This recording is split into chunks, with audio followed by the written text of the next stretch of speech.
Mulan is the first major blockbuster release from Disney in 2020, and it lands exclusively on the Disney Plus streaming service, available only with a Premier Access subscription. It stars Liu Yifei in the title role and is directed by Niki Caro. Before we get into this, don't forget to hit that like button. It does wonders in getting my content out there, and if you haven't already, please hit that subscribe button and the bell icon to stay up to date with all my content going forward. I'd also like to know from you out there, are you going to be paying the extra 25, 30 bucks to view Mulan on Disney Plus Premier Access, or are you going to be waiting to see it somewhere further down the line? Mulan is of course Disney's latest live-action remake or adaptation based on their original 1998 animated film and drawing heavily on the traditional Chinese legend of Hua Mulan, a young female warrior who, disguised as a male, secretly takes her elderly father's place in the Emperor's army and becomes one of China's greatest heroines. Mulan! This is one of the big ones. This is one of the films that I was just so devastated got pushed back on the release schedule early in the year when this whole pandemic thing blew up. I mean, I was like 3 days away from actually seeing the movie. I had my tickets ready for the premiere screening here in Melbourne, and then they closed the movie down. Sorry, it's not getting released now. You're gonna have to wait a little bit longer. But now I am so happy that almost 6 months after it was supposed to release in cinemas, we're finally getting the chance to see Mulan. Not in the way that was originally intended. We don't get to go to the cinemas and see this on a big screen. I personally was really excited to go and check this out at the IMAX. No, it was not to be. Disney have decided instead for a digital distribution method for this film for at-home viewing only for countries that have Disney Plus. There's a few countries spotted around the world that don't have access to Disney Plus where this movie is releasing into cinemas, and you guys out there are so lucky for that because it's a movie that really does lend itself for that big screen experience. Now, I know there's a whole political thing surrounding this. I know there's a lot of controversy, a lot of backlash. We're not really going to focus on that too much. You guys know that I am if you're a regular viewer of the channel, you know that I am a physical media guy. I stream stuff, Netflix, Disney Plus, but I really don't like digital distribution. I don't like to pay for video on demand stuff. I like to own my stuff physically, but I do also believe that there is a time and a place to make an exception. So we're not going to focus around this. I really just want to use this review to talk about the movie itself, and then I will give my thoughts at the end on whether I think this movie is worth paying that extra $25 or $30 for the Disney Plus Premier Access subscription to view it, or whether you should just wait a little while and get it for free when it drops on the Disney Plus streaming service at a later date. The original Mulan was not one that I really grew up with as like an all-time favorite or like an absolute classic. I know that it's a controversial opinion, and I get a lot of slack for this when I talk Disney animation on like my ranking videos or whatever, but Mulan is just a movie that I never really gravitated towards as a kid. I never really held it on that high pedestal that I did like The Lion King or Aladdin or any of those ones. That said, this live action remake is a film that I have just been so excited to see. I've been highly anticipating this film, and that's partly because I think I've really enjoyed most of the Disney live action remakes so far. Now, I know even saying that is probably going to be controversial to some people, because I know a lot of people just really loathe these live action remakes. A lot of people love them. I mean, most of them rake in at least $1 billion at the box office, and I know for sure Mulan definitely would have if it received a wide release, but there are a lot of people who just loathe these films. They think that they are soulless cash grabs, or they're lazy, or they're uninspired, or whatever. Now, I understand, and I do appreciate where a lot of the criticism does come from, because some of these movies in the past have had the tendency to be just shot-for-shot remakes, the exact same film done over again in live action. But every now and then you do get one that breaks the mold, it breaks the film apart, it adds new elements, and it tries to do something a little bit different. And Mulan is a film that does that perfectly.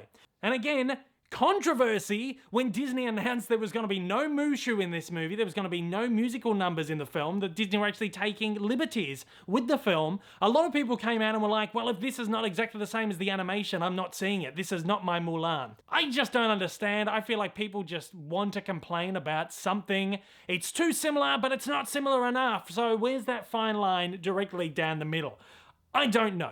So what Mulan is doing is it's drawing on the animation as its basis, but it is drawing these huge, beautiful elements from the original traditional Chinese legend of Hua Mulan and bringing them into this film to make something that is somewhat of a real traditional retelling of the story, but one that does still retain those sort of fantastical elements that the Disney movie did have. Now, even though there is no Mushu, that does not mean there is no like fantastical elements. there is still a guiding force in the film. We get this Phoenix character who really guides Mulan on her journey. It's not a character that speaks or anything like that, but it's just this character that is almost like her archangel, her guiding force in the film. And that draws specifically from Chinese tradition, in traditional Chinese lore and mythology. And I think it was really a more respectful way of putting this kind of character forward. This is the character that Mushu was in the original film. It was the guiding force for Mulan, but it was also deeply disrespectful to the Chinese community. It was almost like a send-up on Chinese culture, this comedic character. And they have righted that wrong in this respect. And I think I did not miss Mushu in this film at all. Same with the musical numbers. By not making this film a musical, it keeps it in that more respectful, traditional framing of this movie. And I think the liberties that they took were really beautiful. In saying that, that does not mean that these classic Mulan songs are not here in the movie at all. The movie has a beautiful score by Harry Gregson Williams, which is just so euphoric and gorgeous. It really just wraps around you like a blanket, and you just want to just sink right into it. It's just absolutely stunning score. And it draws heavily on traditional Chinese music, but it also infuses it with the stings and the themes from the Mulan movie, just sort of drawn into the movie itself. So a lot of these things that we love about the original movie are still in here, but they're presented as in a more respectful way and in a more traditional way. That said, this still feels very Disney. Like, you are very much aware while you're watching this that this is Disney's Mulan. The story beats are almost identical to the original film. Narratively, it moves very, very, very similar. You'll be watching this. This is a familiar story, just put forward in live action with a lot of liberties thrown in as well. Also, in saying that though, this is a movie that does feel very mature, especially for one of these Disney live action remakes. But again, you have to remember that this is a big epic war film, essentially, at its core. And I think the original animated film was very mature as well. So it draws on a lot of these more heavier, more mature themes, especially when it comes to like family and honor and sacrifice and war, all these themes that do come in a grand war story. They are very much packaged into here. This is still a movie that kids are absolutely gonna love, but it is a movie that the adults, I think, can connect to on a more visceral, more human level. This is an absolutely gorgeous film. Beautiful vistas, the cinematography is stunning, the location work is amazing, but you know what is just takes the absolute cake in this movie? The choreography, the stunt work, the battle scenes. Liu Yifei as Mulan is amazing. She absolutely knocks it out of the park. She is perfection in this role, and her work, the choreography in her battle scenes is just really beautiful. Like, it is just so much fun to watch. Action-packed, but just so graceful and beautiful to watch. It is everything that you really wanted from this movie and so much more. That said, I love this movie. I absolutely adored it. No matter what side of the fence you sit on the Disney live action remake kind of, debate, this is a movie that everyone needs to see.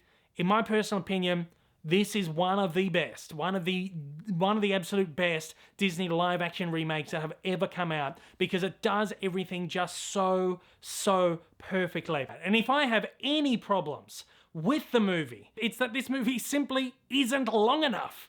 I mean, it runs at just under 2 hours, which is a good length, but at the end of those 2 hours, I'm like, where's the rest? I want more. Give me more. Like, I want more of these beautiful, amazing action sequences and war sequences. This is a big war epic. Give me an extra hour. Give me an extra hour and a half. But then you pull yourself back and you go, hang on, this is a kid's movie. This is not the big grand war epic that needs to be 4 hours long. It's a kid's film. I can forgive it for that 2 hour runtime. But aside from that, I thought this movie was just absolute perfection for what it is, and I loved it immensely. And at that, I am so happy to be giving Mulan a 4.5 out of 5. Mulan is a wonderful piece of filmmaking with absolutely gorgeous cinematography, elegant design, a euphoric score, and impeccable cinematography. Liu Yifei is absolute perfection as Mulan, and the respectful traditional take on the tale quite easily makes this one of Disney's best remakes to date. With that said, is Mulan worth the 25 or 30 bucks that it costs you to get it on Disney Plus Premier Access? I say yes, absolutely, this is a movie that just demands to be seen and demands to be seen right now. I love this so much, and I know that most Disney fans out there are going to really love this film. I myself, I think I'm actually going to be paying the $30. Yes, I got a screener from my amazing friends over at the Walt Disney Company, but those screeners, they always have like this big watermark in the middle of the screen with your name on it, and it is a little bit distracting, and I do want to watch this movie in like full proper quality without that watermark in it, and I want to watch it like straight away. And at that, guys, I'm throwing it over to you out there. I want to know if you have seen Mulan, what were your thoughts on it? If you haven't seen Mulan, what's your expectations like going into it? And once again, are you going to be paying that $25, $30 Disney Plus Premier Access subscription just to view the film? Fire away with all those down in the comments below and let me know your thoughts. Until next time, continue to stay safe and take it easy. I'll see you next time. Take care. If this is your first time viewing one of my videos and you'd like to see more like it in the future, then please don't forget to hit that big old subscribe button up on your screen, as well as that like button down below for that little extra support. Also, don't forget to check me out on social media, and please consider supporting me over on Patreon. Thanks for watching and have a fantastic day.